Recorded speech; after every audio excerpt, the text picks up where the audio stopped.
Pak, sampai bandara Jeddah, polisinya heboh Pak Dewan. Torik, tolong orang ini dikasih jalan. Oh, saya bangga kan. Sampai bandara saya tanya, Pak Polisi, kenapa saya datang semua orang disuruh minggir? Apa jawaban polisinya? Jelas ada orang buta lewat. Makanya bilang. Saya masuk. Waktu itu orang bilang, memalukan yang kamu lakukan itu. Apa jawaban saya? Mohon maaf Pak Kiai, kalau yang saya lakukan ngaji di klub malam bersama anak-anak ahli maksiat dibilang memalukan, lebih memalukan mana ketika kita melihat kemaksiatan diam tanpa memberikan solusi apapun kepada mereka. Betul? Saya sering mengatakan apa? Jangan pernah menghina pendosa seolah-olah kita tidak pernah berbuat dosa. Orang baik dan orang jelek itu bedanya tipis. Sebaik-baiknya orang pernah berbuat jelek dan sejelek-jeleknya orang pernah berbuat baik. Pada akhirnya surga itu akan ditempati oleh ahli maksiat yang mau bertobat, bukan orang yang sok suci namun pada akhirnya tersesat. Betul Bapak Ibu? Maka saya itu paling gak suka kalau ada orang memvonis orang lain salah. Kita itu sering menjadi hakim bagi kesalahan orang lain dan menjadi jaksa bagi kesalahan kita sendiri. Kalau ada orang salah kita vonis, tapi kalau kita salah kita bela mati-matian. Itu namanya hakim bagi orang lain, jaksa bagi kita sendiri. Saya taklukkan premannya namanya Gunjek ini. Dan Anda tahu Bapak Ibu, almarhum Gunjek ini sebelum meninggal mampu membangun masjid 3 buah. Preman Pak, mampu bangun masjid 3 buah. Salah satu preman yang kemudian saya ajak ke acara hitam putih, itu 1 bulan dulu dia punya rumah bordil, 1 bulan penghasilannya 100 juta. Dia punya penghasilan 100 juta tiap bulan, tapi nggak bisa apa-apa, nggak punya rumah, nggak punya kendaraan macam-macam. Setelah dia meninggalkan dunia malam, dia ikut saya malah bisa berangkat umroh. Begitu umroh polisinya bingung, karena 1 badan penuh dengan tato. Polisinya tanya orang Arab, ini apa? Saya jawab, batik alami. Yang lucu lagi premannya di Doli, Pak, Berkas Gang Doli itu kan juga binaan saya. Preman badannya gede, perutnya gendut, Bu. Perutnya ditato beduk. Itu tato apa preman? Nggak bilang gitu. Tato beduk Kiai. Itu tato beduk Kiai. Pukulnya di mana? Bawahnya Kiai.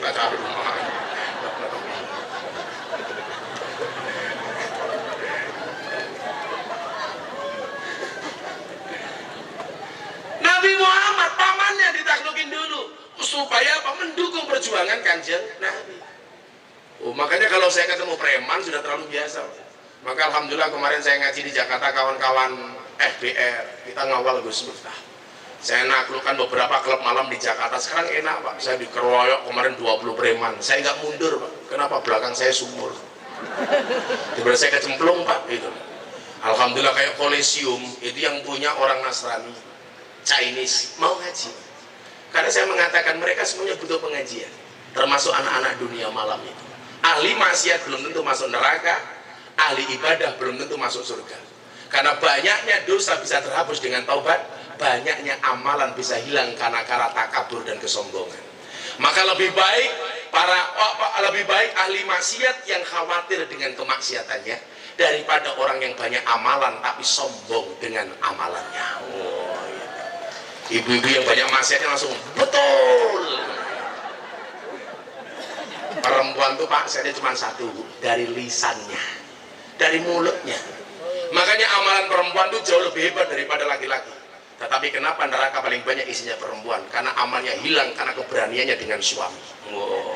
Laki-laki itu nggak mungkin menang Pak berdebat melawan perempuan, bisa imbang saja sudah keren. Bener. Perempuan tuh kelemahan apa kelebihannya? 1, terlalu banyak mengingat. Laki-laki kekurangannya juga 1, terlalu cepat melupakan. Wah. Makanya laki-laki pernah bilang, lupa wajahnya ingat rasanya. Tapi santai saja Pak, kalau Anda punya istri galak, insya Allah besok di akhirat siksanya akan dikurangi oleh Allah. Amin. Kenapa suami yang punya istri galak siksanya dikurangi oleh Allah di akhirat? Karena selama di dunia sudah sangat tersiksa.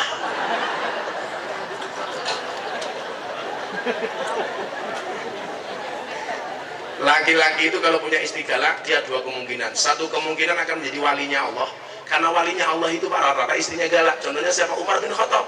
Umar itu galak Pak, tapi istrinya lebih galak, maka jadi walinya Allah. Maka kalau bapak-bapak di kota Serang istrinya galak, itu 2 kemungkinan. Kemungkinan pertama, Anda akan diangkat sebagai walinya Allah. atau kemungkinan kedua min alamatil stroke. Maka kalau kita berjuang kadang-kadang perlu untuk menaklukkan orang-orang besar itu. Ini meninggal dunia, wajar kalau Nabi Muhammad bersedih. Sedih dia. Ini belum selesai atas kematian pamannya, istrinya meninggal. Ini tidak hanya sekedar istri, Pak. Namanya siapa? Siti Khadijah. Siti Khadijah itu lebih dari seorang istri. Bagaimana tidak? Usia 40 tahun, tapi casingnya, walaupun usianya 40 tahun, casingnya Siti Khadijah itu masih seperti gadis. Bagaimana kemudian Allah menjaga fisiknya Siti Khadijah? Dinikahi oleh Nabi Muhammad. Saat itu Nabi Muhammad menjadi pedagang, Siti Khadijah adalah saudagar. Selisih 15 tahun, tapi sama-sama kaya. Bagaimana Nabi Muhammad tidak dibilang kaya? Ketika menikah dengan Siti Khadijah, mas kawinnya berapa, Pak? 20 ekor unta. Satu unta itu harganya berapa? 20 juta. Berarti mas kawinnya kanjeng Nabi berapa? 20 juta kali 20 ekor, 400 juta. Sama dengan dulu saya ketika menikah dengan istri saya. 20 ekor, kutu.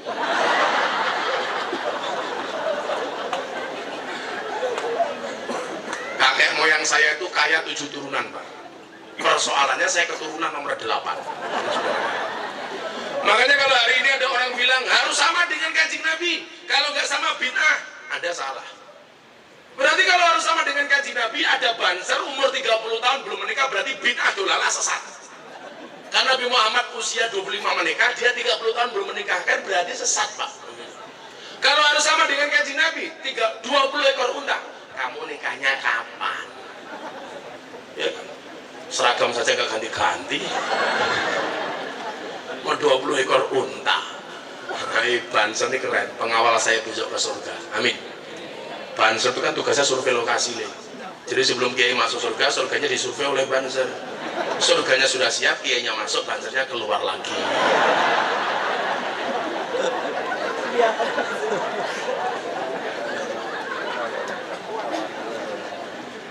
Ini meninggal dunia. Padahal coba kita lihat karakteristiknya. Ibu-ibu mohon maaf. Nabi Muhammad ketika bertahan di Gua Hira, setiap kali datang waktu makan, siapa yang mengantarkan makanan ke Gua Hira? Langsung Siti Khadijah. Padahal posisi Siti Khadijah itu seorang saudagar, orang kaya, berjalan belasan kilo untuk menjumpai suaminya. Yang pengen saya sampaikan kepada ibu-ibu saya di sini apa, Bu? Please deh, walaupun Anda punya pembantu, jangan semua urusan itu dikasih kepada pembantu. Betul Bapak-Bapak? Kita itu kadang-kadang sudah punya pembantu, semua urusan ke pembantu. Cuci baju, pembantu. Kopi suami, pembantu. Makan suami, pembantu. Ngeloni suami.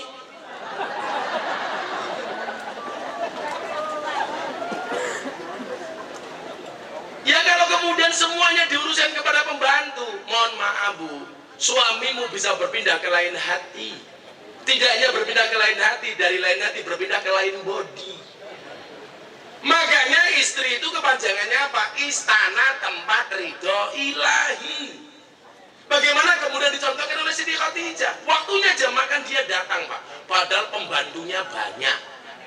Datang sendiri dia. Begitu kanjeng Nabi menerima wahyu pertama kali, Iqra bismi rabbik, dalam keadaan andilau antara dilema dan galau, gegana, gelisah, galau, merana, dia cemas, khawatir. Siapa yang dicari pertama kali? Istri, karena istana tempat ridho ilahi. Siti Khadijah duduk, kanjeng Nabi kepalanya dipangku di pangkuan Siti Khadijah. Istri yang baik itu menenteramkan. Ketika suaminya cemas, galau dan lain sebagainya, maka istri berperan sebagai pemadam kebakaran. Enggak kemudian suaminya pulang dalam keadaan galau, malah marah-marah. Tuh mulutnya tuh kayak angkot. Sebelum saya lanjutkan Bu ya, itu kanjeng Nabi itu mikrot. Kanjeng Nabi itu dikasih satu peristiwa yang luar biasa. Apa?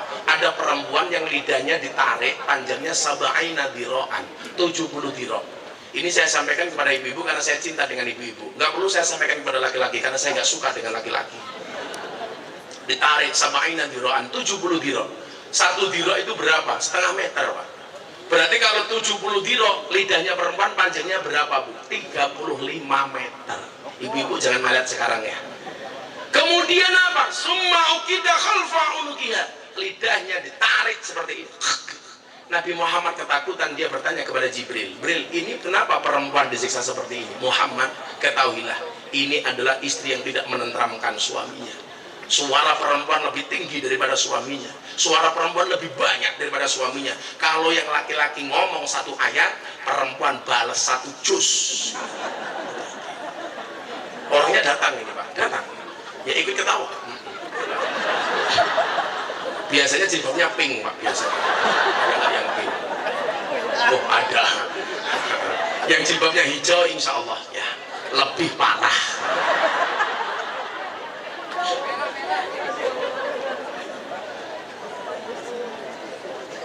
Ini Siti Khadijah, tentram Mbak, nyaman. Istri yang baik menyamankan, maka istana tempat ridho ilahi. Kalau suami itu namanya apa? Surga untuk anak maupun istri. Makanya suami yang baik yang bisa menyurgakan anak dan istrinya. Tapi kalau di kota Serang beda. Apa itu suami? Semua uang adalah milik istri. Betul Bu? Oh, salah. Tapi saya sepakat sih kalau keuangan rumah tangga dipegang oleh istri. Kenapa? Karena kalau keuangan dipegang oleh suami, bisa jadi untuk membahagiakan istri lainnya lah.